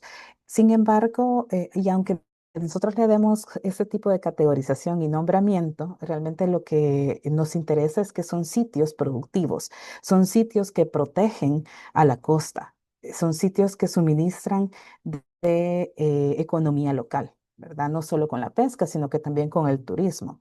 Y eso es sumamente importante tenerlo en mente, porque si nosotros vemos este tipo de ecosistemas y lo comparamos con otros que tengamos en nuestro litoral costero marino, estos son más productivos y por lo tanto merecen atención, protección, conservación y un buen uso, ¿verdad? Aunque esto es en general para todos los ecosistemas, pero sin embargo este tipo de ambientes que son muy distintivos de nuestra costa, pues todavía hay que protegerlos más. En el caso de los cóbanos, justamente es el único sitio donde nosotros tenemos algunas especies de coral y tenemos el arrecife rocoso.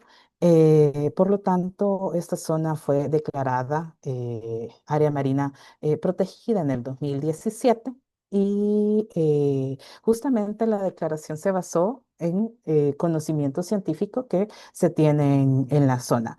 Ahí, en el arrecife rocoso habíamos nosotros identificado que hay un evento de blanqueamiento cada cierto tiempo, está asociado con la presencia y el desarrollo del fenómeno del niño, donde se da un calentamiento de las aguas y por lo tanto el coral entra en estrés y lo primero que hace para ahorrar energía es expulsar las microalgas que tiene dentro de la colonia, dentro de su tejido, porque aquí hay digamos, un asocio entre esas microalgas con el coral que es simbiótica, es decir, que ambos obtienen un beneficio. Uno le da protección, que es el coral, y las microalgas le dan alimento al coral. Entonces es una relación donde ambos ganan, ¿verdad? Sin embargo, es un costo energético que si el coral tiene un evento de estrés, pues llega a prescindir de esta relación, por lo tanto expulsa las microalgas, lo que hace que el coral se blanquee y por eso es que se le da el nombre de eventos de blanqueamiento. Quizá los eventos de blanqueamiento son los eventos ecológicos que más se asocian al cambio climático. Es bien difícil asociar impactos del cambio climático a la biodiversidad, ¿verdad? Es muy complejo. Sin embargo, los eventos de blanqueado son unos que sí se valoran directamente como un indicador de este. Entonces, ustedes miran allí en la fotografía donde dice la zona intermareal, este parche blanqueado justamente es uno de los corales y nosotros hemos podido identificar la dinámica de cobertura después de cada evento del niño y el impacto que ha tenido cada evento de blanqueamiento. Entonces, cada vez la reducción de este coral para los góbanos ha ido en aumento. Hemos pasado de tener coberturas de 3% a pasar a tener coberturas de un 1% y todavía el evento de blanqueamiento que se dio para el 2023-2024 también causó reducción, pero quizás de los mayores impactos lo hemos tenido para el evento del niño del 2014 al 2016, ahí es donde perdimos el 60% de la cobertura. Y no son datos que deben de tomarse a la ligera, pero tampoco son datos que deben de ocuparse para el alarmismo, como bien estábamos hablando, son datos que nos deben de llamar a tomar acción y a tomar decisión también.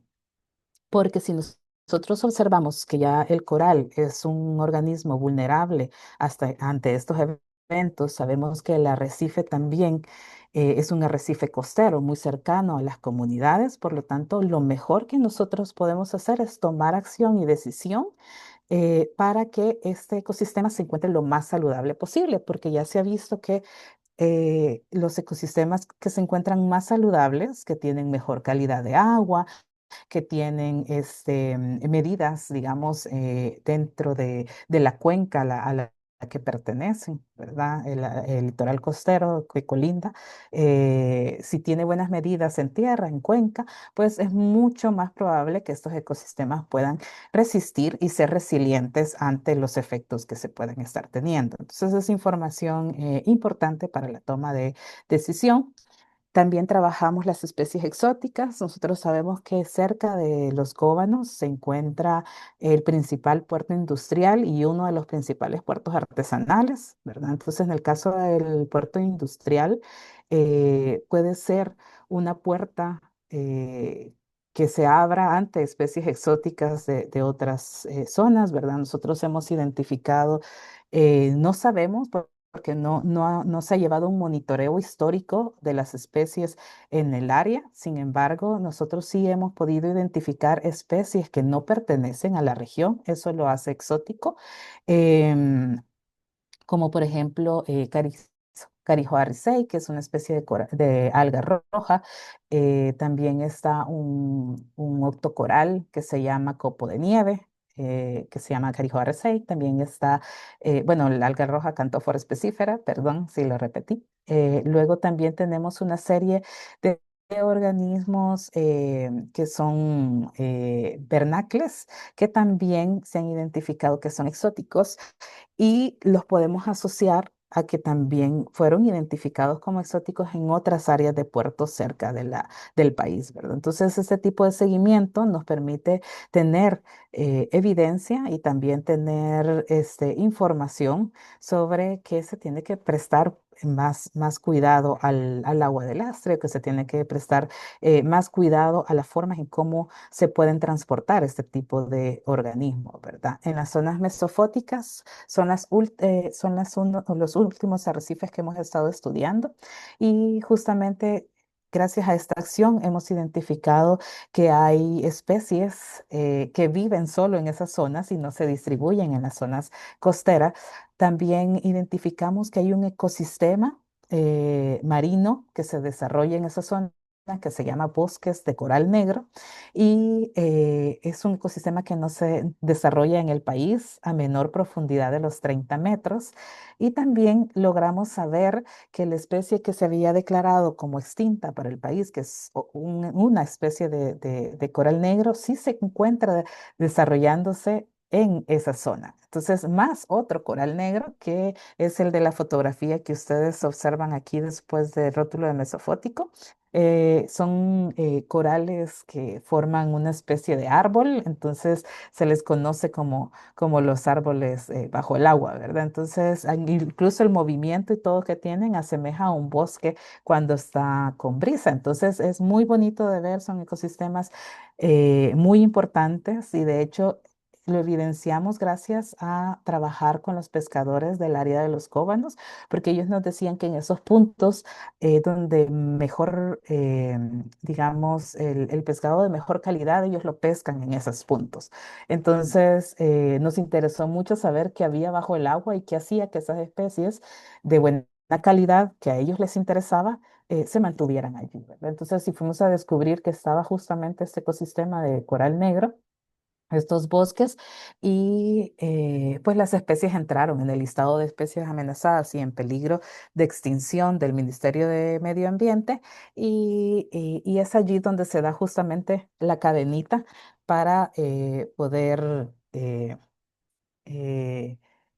tener información y tomar decisión al respecto. Estamos trabajando también con colegas a nivel regional para conocer la conectividad que pueden tener estos tipos de arrecifes, porque a través de esa información podríamos saber de dónde vienen las larvas que abastecen el arrecife, si hay una conectividad también de las especies, si se movilizan los animales que representan estos sitios de nuestro país para la dinámica regional, ¿verdad? Entonces, es importante porque sabemos que ante el cambio climático, la costa de El Salvador es uno de los puntos rojos que se ha registrado que va a sufrir mayor calentamiento de aguas y por lo tanto también menor oxígeno, ¿verdad? Que son variables que se asocian mucho. Cuando el agua está muy caliente, hay poco oxígeno en esa agua. Entonces, eso puede impactar mucho las pesquerías. Por lo tanto, es importante que tomemos acción en cuanto a las medidas de conservación que vamos a tener en nuestros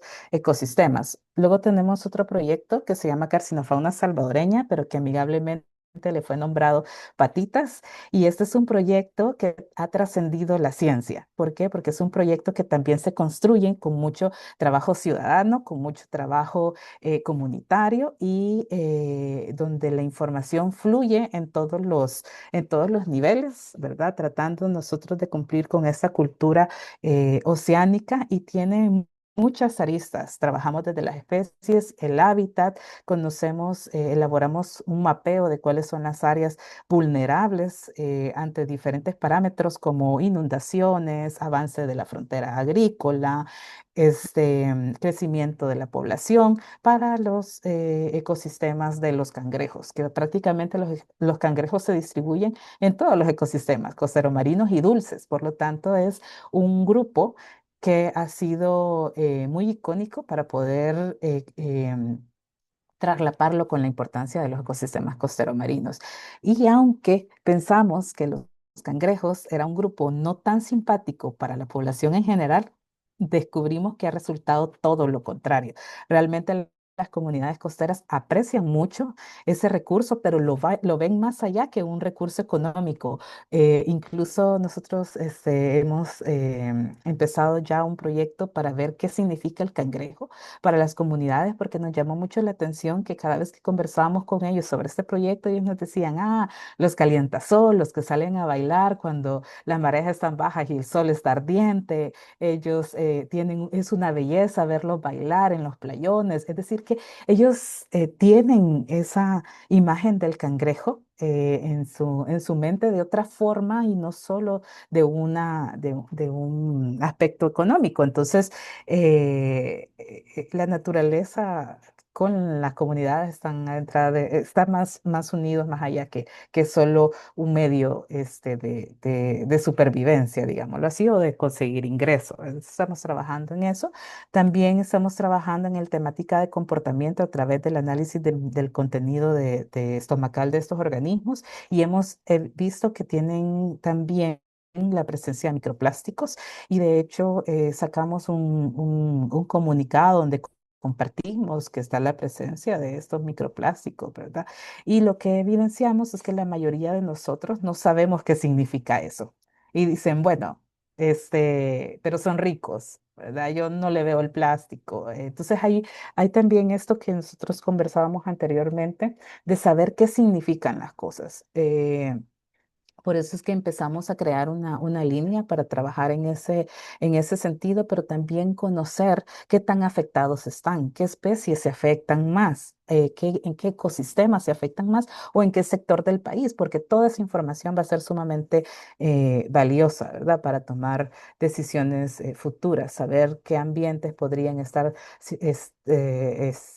más afectados por el tema de microplástico, ¿verdad? Y a qué se debe eso, qué ríos desembocan en esos ambientes, por dónde pasan esos ríos, ¿verdad? Entonces nos dan más preguntas que respuestas, pero que es información que necesitamos conocer. También trabajamos el tema de museos en el mundo con estos grupos, porque hemos evidenciado a través del tiempo que muchos de nuestros recursos genéticos, mucha de la información de nuestra biodiversidad no se encuentra resguardada localmente. En los museos del Salvador no hay registro de estos ejemplares, no tenemos información de las especies. Entonces, en el momento en que nosotros quisimos comparar cómo estábamos en los 80, que fueron los años de mayor producción de información sobre los cangrejos, y ahora en el 2024, 2025, ¿qué tenemos?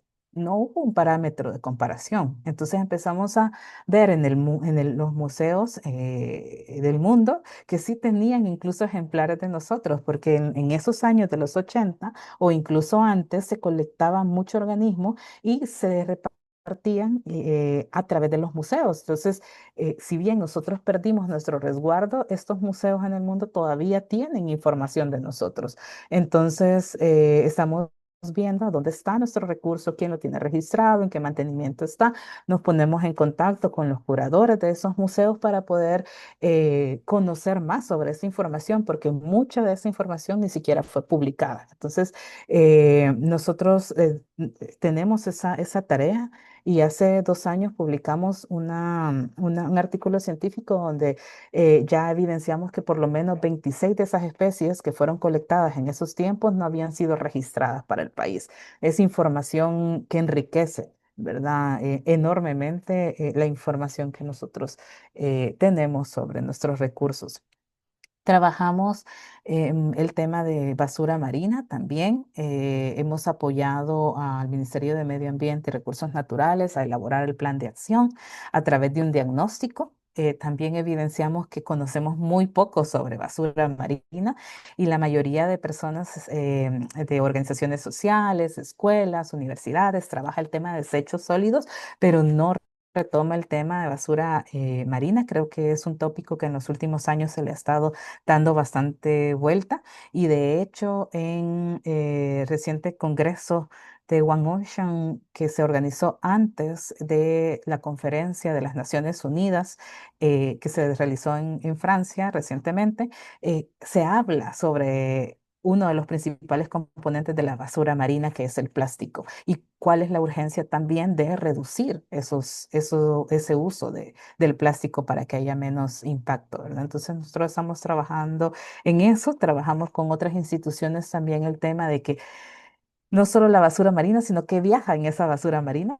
Es una fuente de transporte de organismos exóticos que pueden llegar a ser invasores en los países. Entonces, estamos realizando un estudio para saber qué hay allí. Hemos visto que hay especies de briozoo, pernacles, gusanos tubícolas, incluso hasta corales. Entonces, es bueno conocerlo porque si es una especie que está viajando por ese tipo de superficie, es una especie que es muy resistente y que puede llegar a nuestras costas y competir con nuestras especies nativas, cambiando la composición y por lo tanto cambiando también economías y productividad de los sitios. Entonces es importante conocerlo y es una forma de tener indicadores que nos digan una llamada de atención, ¿verdad? De dónde tenemos que estar prestando más atención. Hacemos también diagnósticos para saber las playas, digamos, ante este tipo de aspectos, cómo están. Sabemos que hay una dinámica de corrientes, pero también una dinámica antrópica alrededor de los ríos que pueden hacer que ciertas costas, ciertas playas cuenten con mayor cantidad de basura o que llegue la basura del océano también a depositarse allí, ¿verdad? Entonces, esa información que estamos trabajando en ese sentido. También, como les mencionaba, hacemos apoyo en asesoría científica a diferentes empresas. La mayoría de empresas son empresas internacionales que ya en su desarrollo de sus acciones y de sus actividades en los sitios ya tiene regulado que no desean generar pérdida de biodiversidad en las zonas. Entonces, nosotros les apoyamos para ir monitoreando esto, ¿verdad? Que sus actividades no tengan un impacto negativo y si lo llegaran a tener, qué acciones deben de tomar para poder mejorar esto.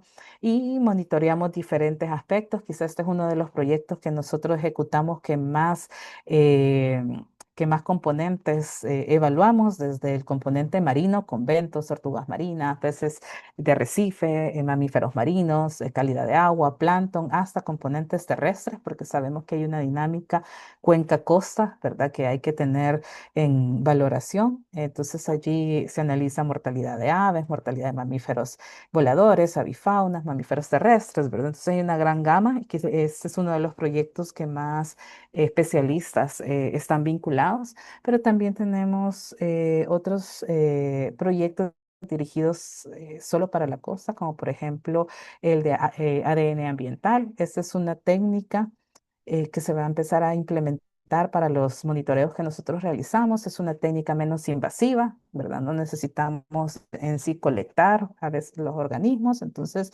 creemos que va a venir a generar información nueva, a mover y a desarrollar todavía más el tema de biomonitoreos, ¿verdad? Entonces vamos a empezar a trabajar en ese sentido. Tenemos alianzas con diferentes instituciones en Panamá, en Francia. Entonces, vamos a desarrollar esta línea de investigación. También trabajamos en temas de erosión costera, porque sabemos que en los últimos años, pues ha habido una dinámica bastante peculiar en nuestras costas que ya se puede evidenciar, ¿verdad? Inundaciones, desbordamiento de los ríos, y oleaje más intenso. Entonces, son aspectos que estamos trabajando y asimismo ecosistemas que son poco estudiados, como por ejemplo los pastos marinos que nosotros tenemos en la bahía de Jiquilisco. Vamos también a iniciar a trabajar con proyectos de indicadores dentro de la educación o la sensibilización ambiental, porque si bien desde hace muchos años se ha estado trabajando esta área, este tipo de educación, es bueno parar y ver qué es lo que está funcionando, qué de verdad está sensibilizando, de qué otras formas se pueden también hacer para que las comunidades, los ciudadanos, pues compenetren todavía más con las temáticas, como por ejemplo el océano, ¿verdad? Entonces, vamos a realizar ese trabajo y vamos a estar también montando una serie de laboratorios que nos van a apoyar para hacer experimentos, no solo de cambio climático, de escenarios de cambio climático, sino que también de los cambios que se han estado dando,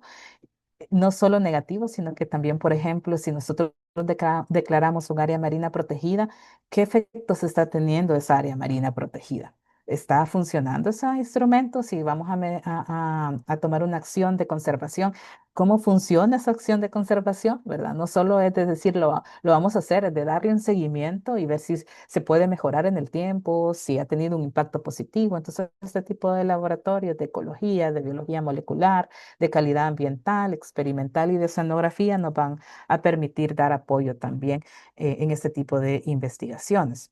Hemos tenido bastantes participación en tomas de decisiones y en elaboración de políticas públicas. De hecho, ahorita estamos trabajando con diferentes instituciones gubernamentales en temas de agua, en problemáticas que se están dando con algunos lagos y lagunas, ¿verdad? Entonces, estamos en las mesas de consulta científica que se están haciendo. Además de eso, también participamos en el momento en que se evalúan las especies en peligro de extinción o que están vulnerables, ¿verdad? En el país.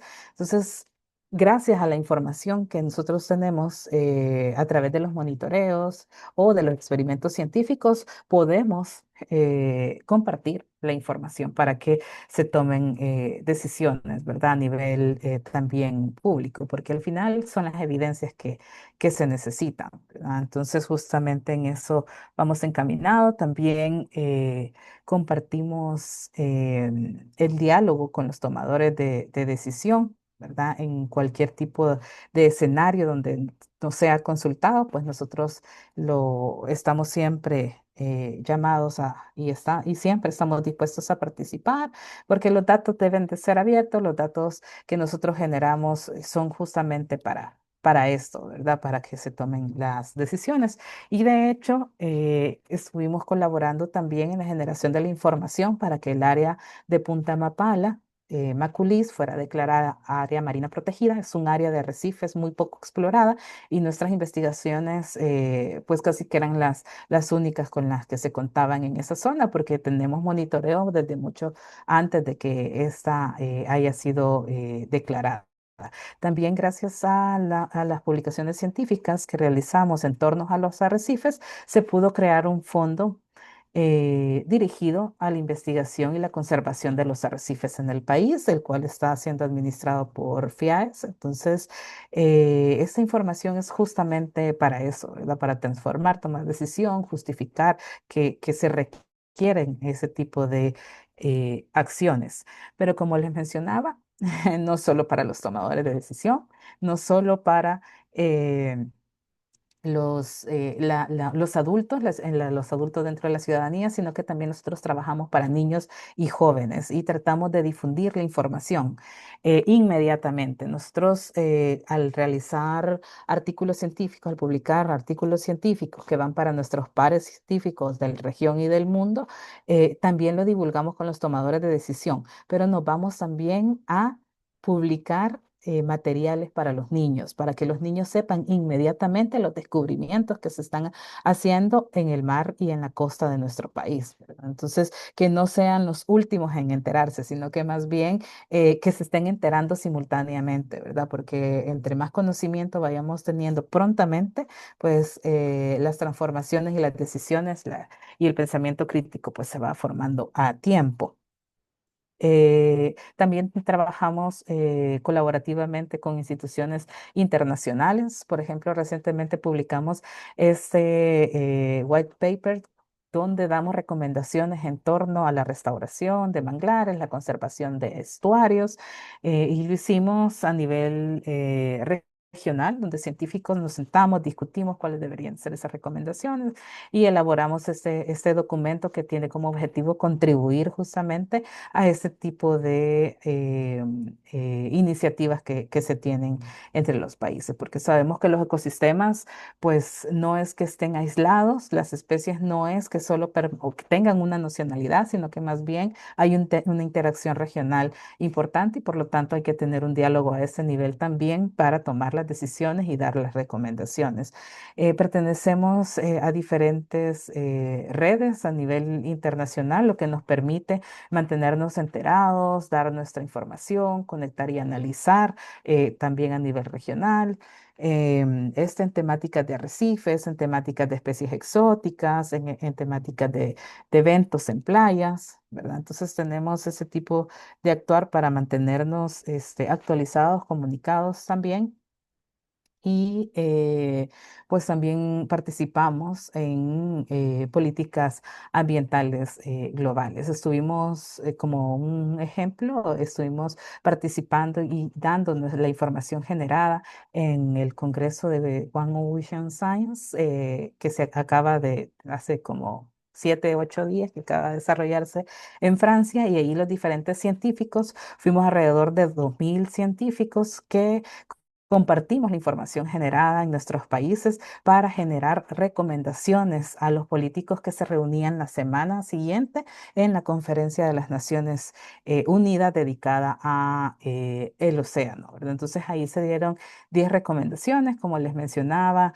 hablando en temas de conectividad, basura marina, ¿verdad? Sobre todo los plásticos, el tema de proteger los recursos en alta mar. Entonces, se tocaron varios tópicos, se le hizo esta recomendación y estuvimos participando también en la Conferencia de las Naciones Unidas, ¿verdad? Entonces, ese tipo de visualización de la ciencia es importante porque es el insumo que debería de priorizarse también, ¿verdad? El conocer bien los fenómenos para poder tomar las decisiones. Esas son algunas de las redes científicas que los investigadores pertenecen, como les mencionaba, tener espacios de discusión y compartir es muy importante. Esas son algunas de las alianzas que tenemos, se van sumando cada vez más, pero tenemos espacio para que las nuevas generaciones también puedan unirse al centro. La voz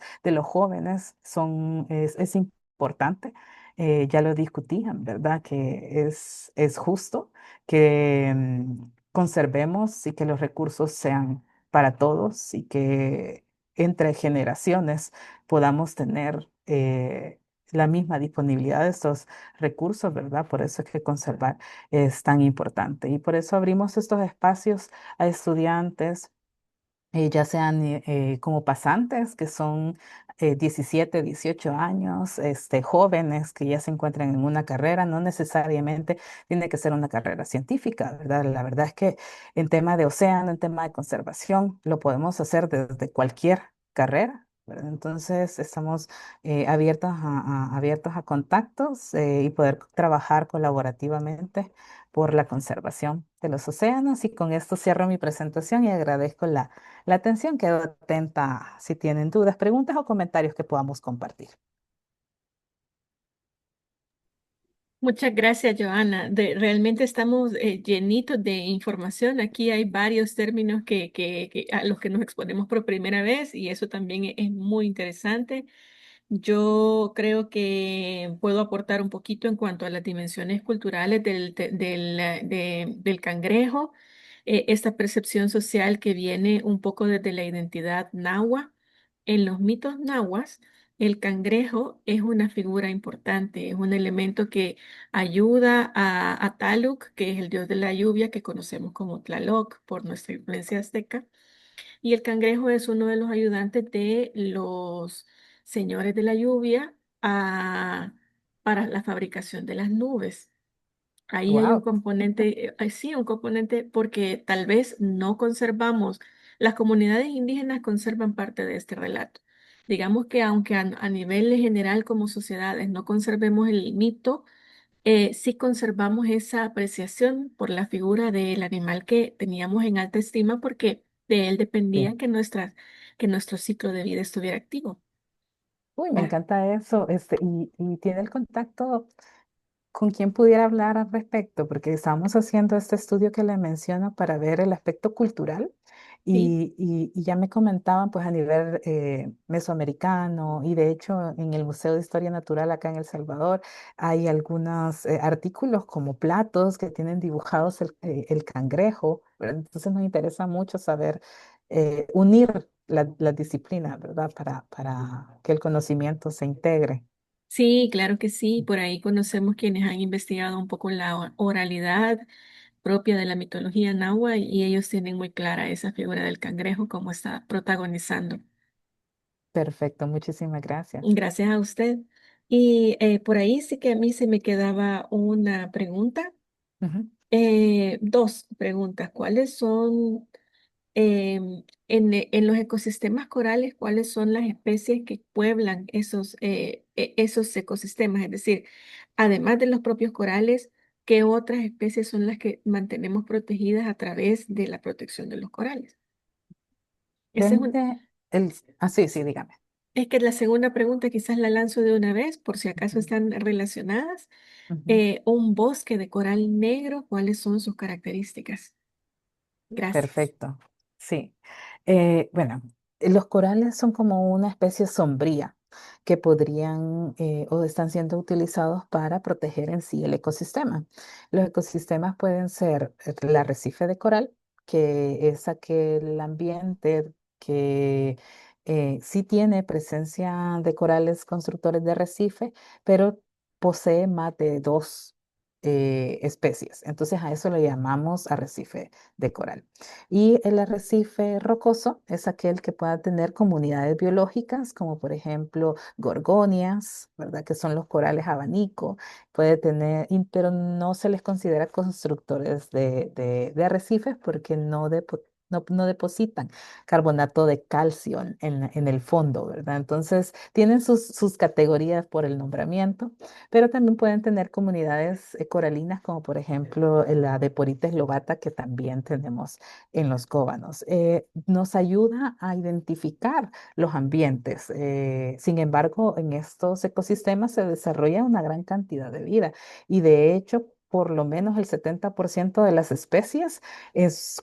Cualquier estadio de su ciclo de vida pasa por un arrecife. Entonces ahí tenemos peces, cangrejos, tenemos una gran cantidad de anémonas, cirripedios, esponjas, como les decía, gorgonias. Entonces, estas especies hacen heterogéneo el sustrato y llama a la vida. A donde ustedes vean, por ejemplo, los arrecifes rocosos, generalmente es asociado, el pescador los mira como puntos de buena pesca, donde él puede llegar a realizar pesca en línea, por ejemplo, para no impactar el fondo de ese ecosistema.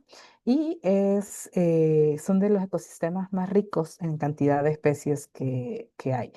Un bosque de coral negro se caracteriza porque posee justamente en su estructura tridimensional una mayor cobertura de corales negros. Entonces, este coral es como los corales constructores de arrecife, pertenecen digamos que son primos, son nidarios, pero crecen de una forma en que protegen a más biodiversidad presente allí, ¿verdad? Entonces, son ecosistemas que se caracterizan por cierto equilibrio en nutrientes, ciertas profundidades, cierta intensidad de luz para poder desarrollarse, ¿verdad? Son sitios que muchas veces temporalmente se ven sometidos a corrientes bastante fuertes. Entonces, son ambientes muy dinámicos, al contrario a los ambientes de arrecifes de coral, que son ambientes más como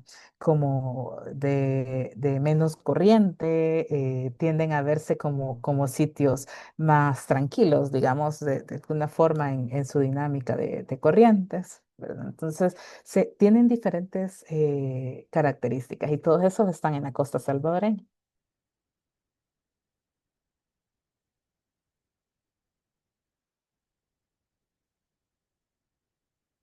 Si tienen alguna otra pregunta, Qué interesante, de ajá, verdad, cuánta, sí. cuánta información y además porque la continuidad de este seminario nos va a permitir aprender todavía, esta es apenas la introducción de lo que vamos a aprender sobre ecología marina, porque también tendremos otras dos perspectivas la próxima semana, una investigativa, una comunitaria, y creo que lo más enriquecedor de toda esta oportunidad de participar en Voces Verdes es poder tener esa diferencia de puntos de vista, esa posibilidad, ajá, de hablar de temas que son evidentemente muy científicos, pero en unos términos más amigables y más locales, eh, ¿verdad?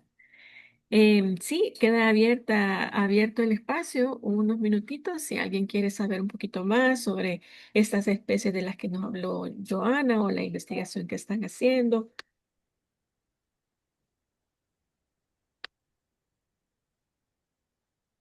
Quizás quiere...